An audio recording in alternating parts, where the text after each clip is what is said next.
નમસ્કાર મિત્રો, અંબા ફાર્મસીમાં વધુ એક વખત આપ સૌનું હાર્દિક સ્વાગત છે.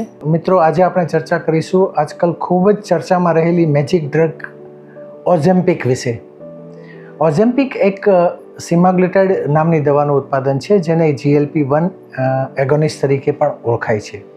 અન્ય ઉત્પાદનોની વાત કરીએ તો આપણા દેશમાં રાયબેલ્સસ અને વોગવી નામે પણ અન્ય દવાઓ દરેક દવાની દુકાન પર જોવા મળતી હોય છે. તો મિત્રો, આવો જાણીએ ઓઝેમ્પિક દવાનો ઉપયોગ શા માટે કરવામાં આવે છે. ઓઝેમ્પિકનો ઉપયોગ આપણા શરીરમાં ડાયાબિટીક ટાઈપ 2 નામ પેશન્ટ્સને શુગરના લેવલમાં ઘટાડો કરવા માટે વપરાતી દવા છે. આ ઉપરાંત આ દવાના સેવનથી ભૂખ ઓછી લાગવાથી ખોરાકમાં ઘટાડો થતાં વજનમાં પણ નોંધનીય ઘટાડો થતો હોય છે. તો મિત્રો, આવો જાણીએ ઓઝેમ્પિક આપણા શરીરમાં કેવી રીતે કામ કરતી હોય છે. ઓઝેમ્પિક આપણા શરીરમાં ખોરાક બાદના ઇન્સ્યુલિન રિલીઝમાં ધરખમ વધારો કરતી હોય છે. આ ઉપરાંત ગ્લુકાગોન નામના રસાયણમાં ઘણો જ ઘટાડો થતો આપણા શરીરના બ્લડ શુગરમાં ખૂબ જ નિયંત્રણ આવતું હોય છે. આ ઉપરાંત આપણા શરીરમાં સ્ટમક એમ્પ્ટીંગ ટાઈમમાં ઘણો જ ઘટાડો થતો હોવાથી આપણને ભૂખ લાગવાની ઘટતી હોય છે, જેથી ખોરાકનું સેવન ઓછું થતાં આપણા વજનમાં નોંધનીય ઘટાડો પણ થાય છે. મિત્રો, ડોસેજની વાત લઈએ તો આ ઇન્જેક્શન્સ વીકમાં એક વાર લેવાનું હોય છે.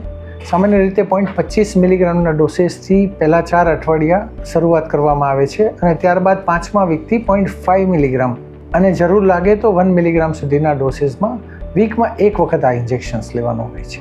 આડઅસરની વાત કરીએ તો સામાન્ય રીતે આ દવાના ઉપયોગથી નોઝિયા, વોમિટિંગ, ડાયરિયા કે પેટના દુખાવા જેવી સામાન્ય અસરો જોવા મળતી હોય છે. આ ઉપરાંત ભૂખમાં ધરખમ ઘટાડો થતાં વીકનેસ કે ચક્કર આવવા જેવી અસરો પણ અમુક પેશન્ટમાં જોવા મળતી હોય છે. સાવચેતીની વાત લઈએ તો ખાસ કરીને આ દવાનો ઉપયોગ ટાઈપ 1 ડાયાબિટીક પેશન્ટ્સ માટે નથી હોતો, એનું ખાસ ધ્યાન રાખવું જોઈએ. આ ઉપરાંત જો કોઈ પેશન્ટ ટાઈપ 2 ડાયાબિટીક પેશન્ટ્સ અન્ય ડાયાબિટીક દવાનો ઉપયોગ કરતા હોય, જેવી કે ઓરલ અથવા તો ઇન્સ્યુલિન, અને એની સાથે ઓઝેમ્પિકનું સેવન કરતા હોય તો તેની ચર્ચા તમારા ડૉક્ટર સાથે અચૂકપણે કરવી જોઈએ. આ ઉપરાંત જો તમને કોઈ લીવર, ગોલબ્લેડર કે પેન્ક્રિયાસ કે કિડનીને લગતા ઇસ્યુઝ હોય તો તેની પણ જાણ તમારા ડૉક્ટરને અચૂકપણે કરવી ખૂબ જ મહત્ત્વની છે. તો મિત્રો, આ વિડીયો જોવા બદલ આપ સૌ મિત્રોનો ખૂબ ખૂબ આભાર.